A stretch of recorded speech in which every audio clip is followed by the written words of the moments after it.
बिस्मिल्लाहिर्रहमानिर्रहीम। आज तीसरा पार्ट है रमज़ान के रोज़े उनके मसाइल से रिलेटेड। और पिछले दो बयान के अंदर जो मैंने आप लोगों को बताया था कि रोज़े जो हैं वो किससे टूटते हैं, मकरूह कब होते हैं, किन चीज़ों से रोज़ा कज़ा आती है या कफ़ारा आता है, वो सारी डिटेल मैंने बता चुका हूँ। चैनल पे जाके आप देख सकते हैं, आपको वहाँ पे मिल जाएंगे। तीसरा पार्ट है। तीसरे पार्ट के अंदर जो दो कंटेंट है वो ये है कि वो उज़र जिसकी वजह से रमज़ान में रोज़े ना रखने की इजाज़त है, यानी कौन सी ऐसी वजूहात हैं या रीज़न्स हैं जिसकी वजह से आप रमज़ान के रोज़े छोड़ सकते हैं। एक चीज़। दूसरी चीज़ ये कि रोज़े की हालत में अगर हैज़ आ जाए या हैज़ ख़त्म हो जाए, पीरियड्स आ जाए या ख़त्म हो जाए, तो उसके बारे में फिर क्या इंसान को करना चाहिए उसके अंदर कि रोज़े जो है वो फिर आप उसमें क्या कर सकते हैं। ये दो कंटेंट हैं आज के, तो पूरी एंड तक वीडियो बयान ज़रूर सुनिएगा एंड तक, ताकि आप लोगों को बात जो है वो पूरे मसाइल समझ में सही तरीके से आ जाए।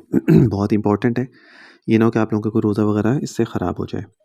नंबर एक, बीमारी की वजह से रोज़े की ताकत ना हो या मर्ज़ बढ़ने का शदीद ख़तरा हो। बीमारी ऐसी है कि जिसकी वजह से आप रोज़ा नहीं रख सकते, ताकत नहीं है, कमज़ोरी है, तो उसमें आप रोज़ा छोड़ सकते हैं। औरत हमल से हो और रोज़े से बच्चे को या अपनी जान को नुकसान पहुँचने का अंदेशा हो। प्रेगनेंसी के अंदर भी आप छोड़ सकते हैं कि जिसमें आपको अपना या बच्चे का ख़तरा हो वीकनेस की वजह से, तो जिसमें डॉक्टर्स भी आपको मना करते हैं ना रखें, तो आप छोड़ सकते हैं, बाद में फिर उसको पूरा कर लें। औरत अपने या किसी के बच्चे को दूध पिलाती हो और रोज़ा रखने से बच्चे को दूध ना मिले, तकलीफ़ पहुँचती हो, तो उसके अंदर भी आप रोज़ा औरत जो है वो छोड़ सकती है। लेकिन ये सूरतें वो हैं कि जिसमें आपको बाद में रोज़ा रखना पड़ेगा। अगर रमज़ान का रोज़ा आप छोड़ रहे हैं तो बाद में उसकी क़ज़ा आपको करनी पड़ेगी, बाद में रखना पड़ेगा। ये ऐसा नहीं है कि आप बिल्कुल रोज़ा छोड़ के बैठ जाएंगे फिर दोबारा रखने नहीं पड़ेंगे। नंबर 4 पॉइंट इसमें यह है कि मुसाफिर शरी जो कम से कम 77.5 किलोमीटर के इरादे से घर से निकला हो, यानी 77 किलोमीटर के इरादे से घर से निकला है, ये मुसाफिर शरी होता है। शरीयत ने जिसको मुसाफिर कहा है वो 77 किलोमीटर के फासले के लिए घर से निकला है, इसके लिए भी रोज़ा ना रखना जायज़ है। यानी अगर किसी ने 77 किलोमीटर या उससे ज़्यादा कहीं जाना है तो वो मुसाफिर कहलाएगा शरीयत में। अब उसके अंदर वो रोज़ा छोड़ सकता है। फिर अगर कुछ तकलीफ़ और दिक्कत ना हो तो अफ़ज़ल ये है कि सफ़र में भी रोज़ा रखे, लेकिन ख़ुद अपने आप को या अपने साथियों को इससे तकलीफ़ हो तो रोज़ा ना रखना ही अफ़ज़ल है। शरीयत ने आपको दोनों तरीके से इजाज़त दी है, रख भी सकते हो अगर आपको तकलीफ़ नहीं है तो, लेकिन अगर आपको तकलीफ़ है और आप समझते हो कि नहीं यार मसला हो जाएगा, तो फिर आप रोज़ा छोड़ भी सकते हैं। सफ़र में इस वक्त रोज़ा छोड़ने की इजाज़त है जब बंदा सुबह सादिक इंतहाई सहर के वक्त सफ़र में हो, लेकिन अगर सुबह सादिक के वक्त सफ़र में ना हो तो रोज़ा छोड़ना जायज़ नहीं, अगरचे दिन में सफ़र का पुख्ता इरादा हो।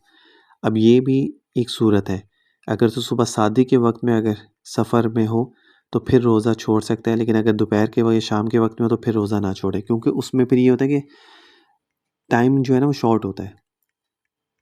कहीं पर भी आपको जाने के लिए कम वक्त होता है ना, जैसे रोज़ा खुलने में, तो उसमें फिर इतनी परेशानी नहीं होगी।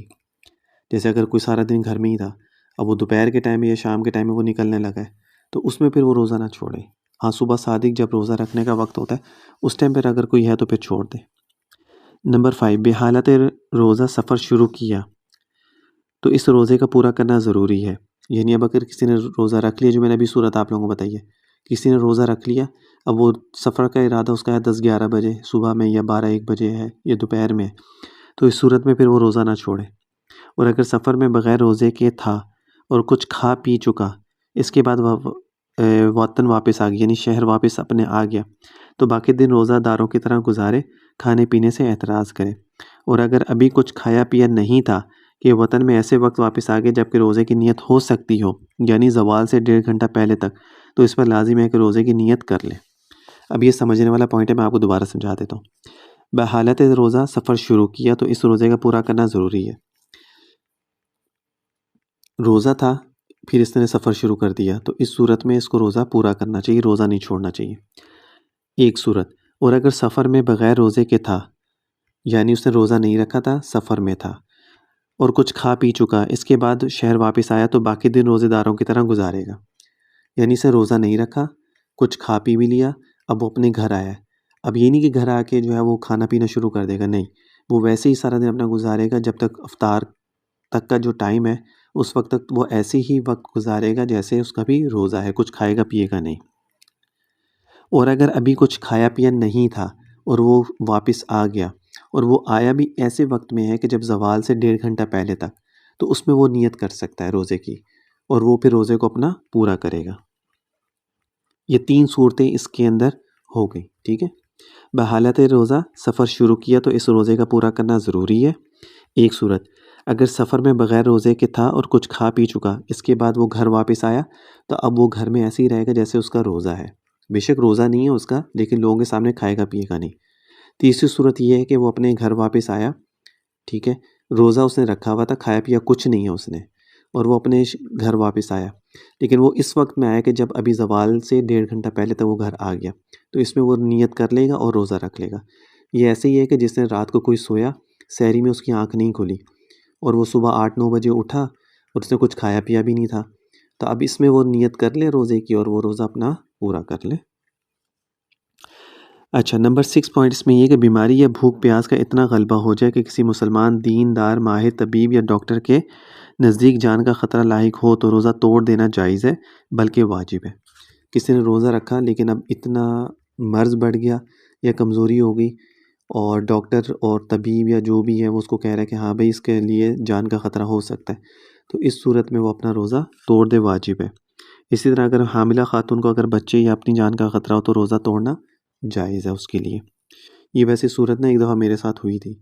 मैं सफ़र पे कराची जा रहा था और रोज़ा मैंने रख लिया था और हम जो जा रहे थे तो हमारी जो ट्रेन थी वो लेट हो गई थी, तकरीबन 3-4 घंटे लेट हो गई थी। दोपहर की ट्रेन थी लेकिन वो शाम हो गई थी और उस टाइम गर्मी भी फुल थी, पसीने पसीने और प्यास का बुरा हाल और बहुत बुरी हालत हो गई थी।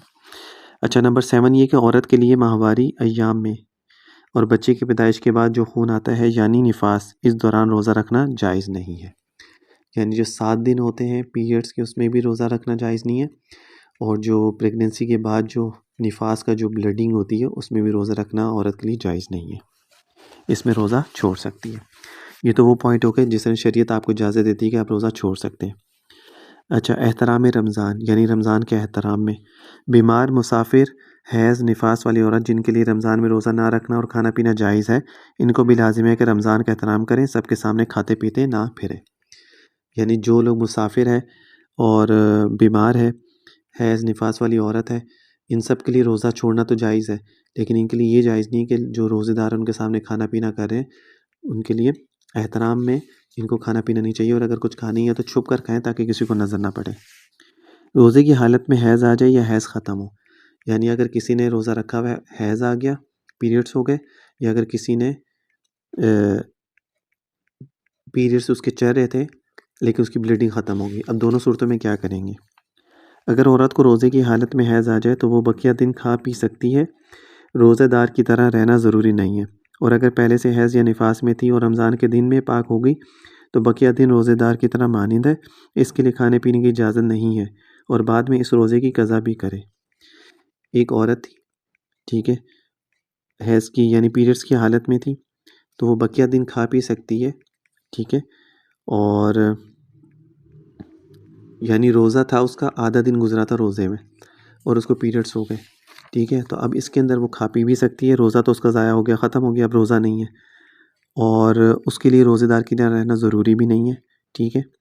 अच्छा, और अगर पहले से हैज़ या निफास में थी, यानी पहले से पीरियड्स थे उसको और रमज़ान के दिन में पाक हो गई, तो बकिया दिन रोज़ेदार की मानिंद है, यानी बाकी दिन जो है वो रोज़ेदार की तरह रहेगी और इसके लिए खाने पीने की इजाज़त नहीं है और बाद में इस रोज़े की वो क़ज़ा भी करेगी।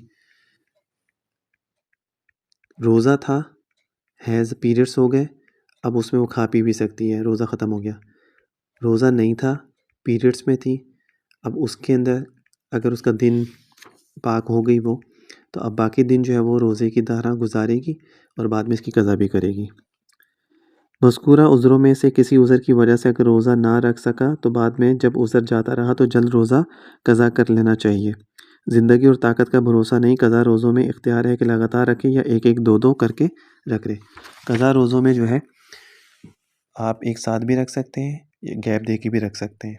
जितनी जल्दी हो सके कर लेनी चाहिए, लेट नहीं करना चाहिए। लेकिन अगर किसी को मसला है गर्मी और ये चीज़ों का, आप सर्दियों में भी रख सकते हैं, लेकिन क़ज़ा ज़रूरी है, क़ज़ा छोड़ेंगे नहीं।